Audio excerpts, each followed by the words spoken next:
Hello everyone. By now most people probably have done the Iron Maiden Price Pack 1 campaign and won their Ironclads, and so you're getting ready for the next raid that starts on January 12th.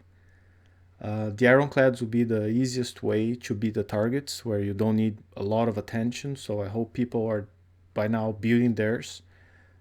Our goal here today is to take a look at what good builds would look like. I'm going to cover 5 different build types, pros and cons of each one. Hope you enjoy the trip.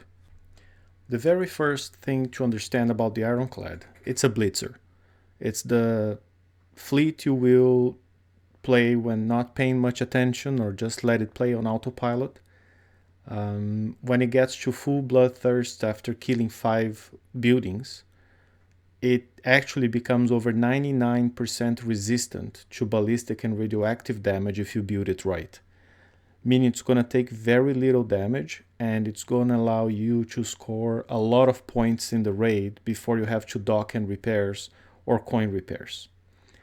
That's the fleet going forward you want to use in the mines to collect base parts and get your base all caught up. It has a decent build time of 3 days and 19 hours and decent base repair time of 2 hours and 40 when you think how resistant it is.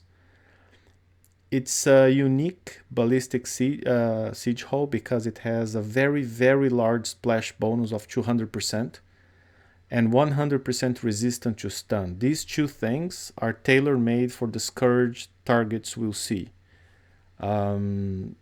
Because as the Ironclad will get close to the turrets, it will be stunned.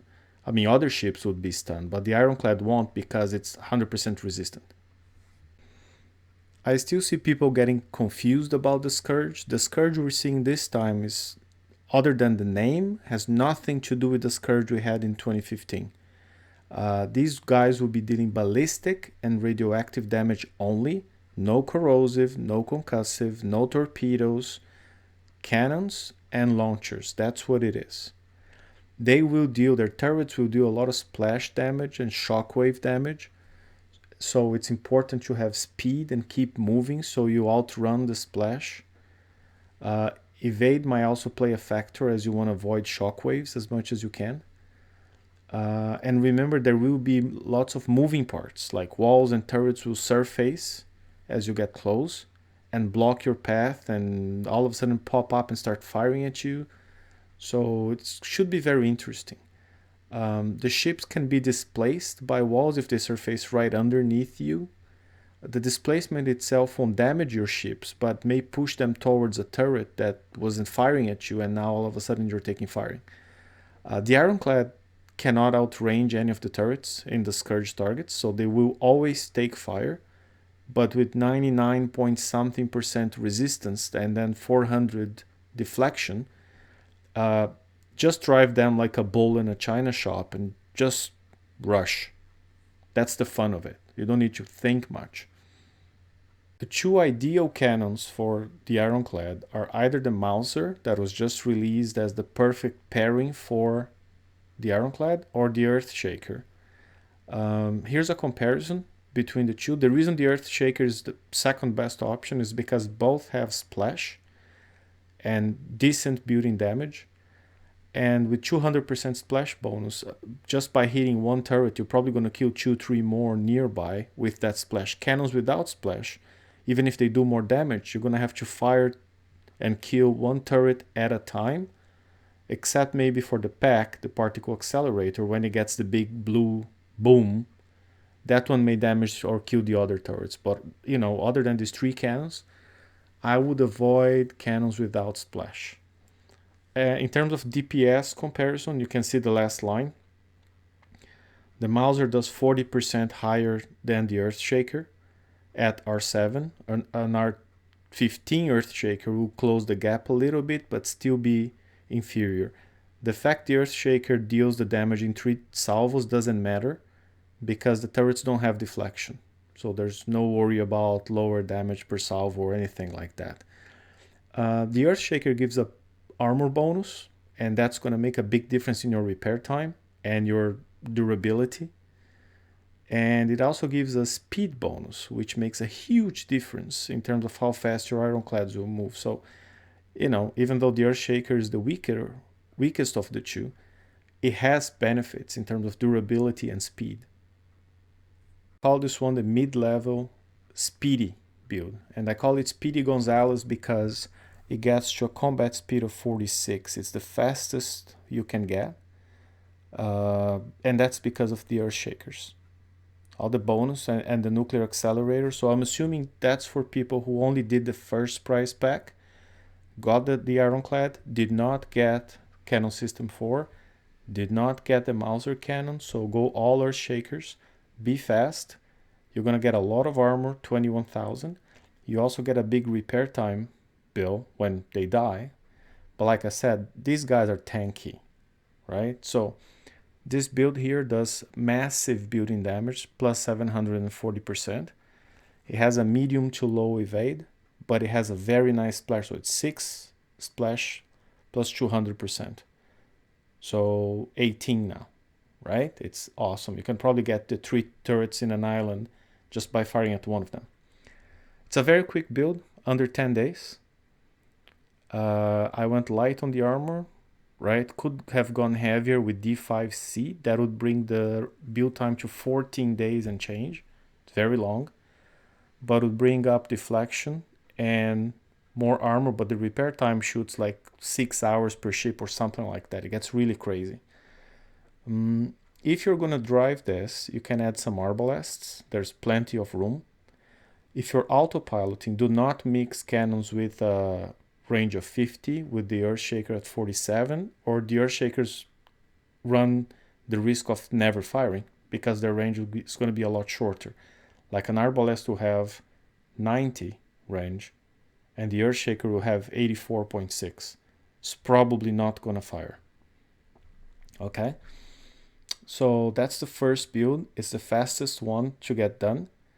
It will work well, especially with that building damage bonus of 740%. So you get the base cannon damage I mentioned before, the DPS, and you multiply that by 7 times. It's a monster. The downside, though, at 41% evade, this guy's probably going to shockwave a lot, right? Especially from the short range launcher turret. That one shockwaves often, and high evade.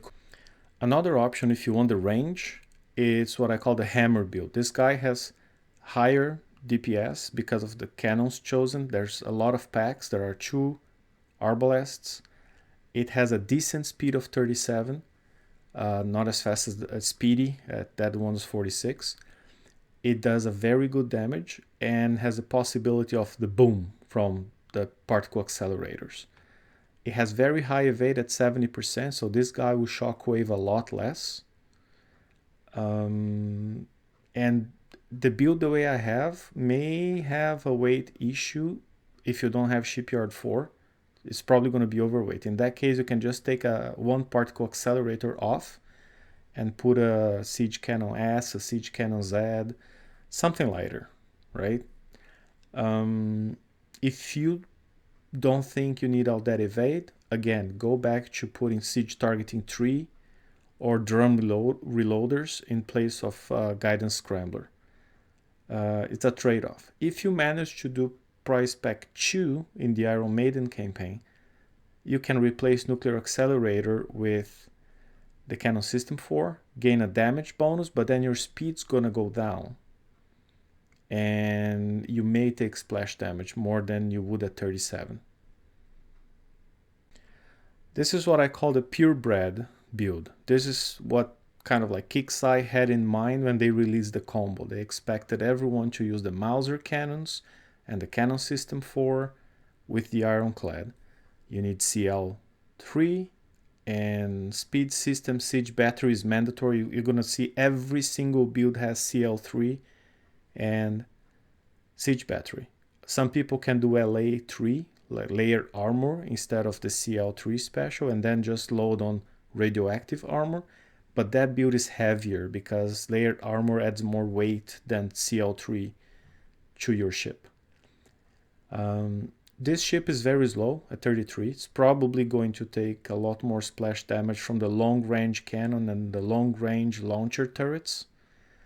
But it does massive damage without the Mauser cannons. You probably have seen some videos of people doing the existing mines with that. Like you fire at one building and you take 4, 5, 6 buildings down. It's a high evade building, has a good build time of 12 days, so you can get one with the tokens if you manage to get all of them. And these are probably the heaviest hitters of all without the Mauser cannons. Lower repair time, 3 hours and 16 minutes at normal time. At raid time, it's just over an hour and a half. You do 3 ships, 4 hours and a half, and you can probably score a truckload of points before you have to dock and repair. So I like this build overall. Maybe I would get rid of Guidance Scrambler and put Siege Targeting, but I don't know that yet. That's something I'm going to test in the preview. Now, same build, but that's the Speedy version. So back to getting good speed, so from 33 to 37. So now I'm more confident we can outrun Splash.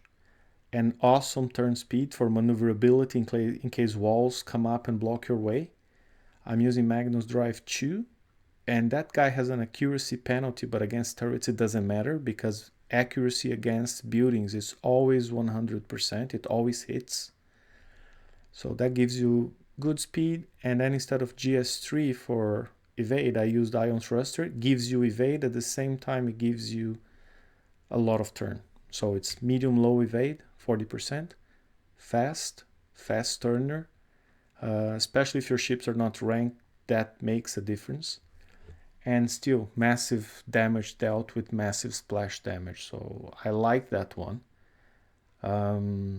Still low repair time. The build time goes up a little bit to 13 days because of Magnus Drive 2. And finally, here's the hammer build. So this one is fast, just like the previous one, but by adding Siege Targeting 3 instead of the Thruster, I buffed building damage by 740%. I had to remove one Mauser because I was overweight, so I put an Earthshaker in there just because it's lighter and it's going to give me some extra combat speed. The main problem with this build is the turn speed of 15. This guy's going to make wide turns like an oil tanker, right? If you need to go around some walls and stuff, maybe a challenge before you're fully ranked. But these targets are overall very wide open. There's no narrow channels. There are no sharp turns, except when a wall pops up right in front of you. I'm very inclined to build this one and risk the bad turn in exchange for killing turrets before the stun wears off, because the turrets will be stunned as soon as you kill the stun building, and you have a few seconds there to get rid of them before they fire at you. That may counter the two problems, the low turn speed and the very low evade. So if I can get that, I'm very attracted to this build or the one before with Ion Thruster. So to summarize, remember later today there's going to be a preview. I will be testing those previews. TSM will be streaming his test of not only Ironclads but also Cannoneers, Punishers with Vasagos, and Centurions. So make sure you tune in to TSM's preview. BP Professor wrote a blog about Ironclads and whatnot. I recommend you read that too. I hope these builds are useful. All of them will work well against the targets. They just have different quirks. More damage, less turn, more speed, less speed, more evade. These are all trade-offs. You can have it all. We'll have to test and find out which one performs best, but all of them should do decent. I'll be releasing a second video after the preview with some tests and probably showing you why I like one build versus the other, but this is something to get you going. I would expect a fleet of 3 Ironclads to do well and last through many targets, just like the Tide Seekers were doing well. And I also expect, and I have no information, but that's just a bet, I expect a flagship to be coming out soon in another TLC somewhere late January, early February. So that's all for today, Pirates. I hope you enjoyed it, and good building.